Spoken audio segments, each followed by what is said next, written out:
Okay, so you've had your first attempts at writing code and fixing errors. This type of experimentation is a critical part of learning Android development. Let's talk about the size of views now. We know that the width and height are expressed in DP values, or density-independent pixels. This makes it look good across a range of different devices. However, there's still room for improvement in this UI. If I change this text here to be something longer, for example, wait, today's your birthday? Notice that the text updates here, but that it wraps to 2 lines. Ideally, it would all be on 1 line because there's plenty of screen real estate on this side. The reason the box didn't change size is because we gave it a fixed width and height of 150 dp.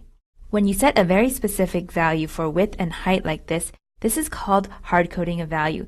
It's generally considered not good practice because if the text ever changes like this, then it looks funny. We have to go and change the width to something like 200 so that it fits all on 1 line. But it would be such a hassle to keep updating the width and height based on what the text is. You might not know what the text is until later. For example, if you have an app that's showing news articles, the title of each story may change, and you don't want your UI to break if you have a really long title or a really short title. So in Android, we can solve this problem by setting the width to be a special value called wrap content. This adjusts the width of the text view so that it's precisely the width of the content inside of it. It's not too short and it's not too large, it's just right.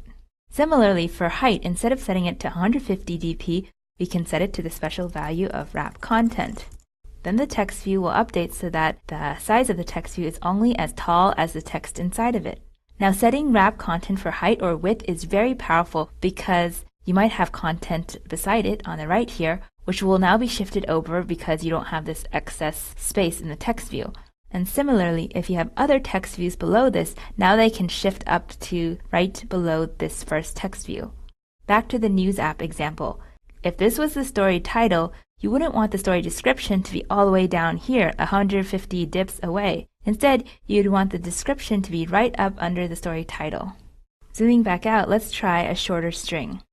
Okay, it's time for you to practice now. We want you to change a couple things with the code. Change the width and the height of the text view to be wrap content.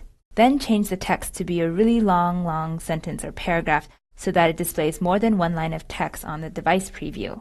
You can even type out the full birthday song if you wanted. That's pretty long. The code to get you started is linked below.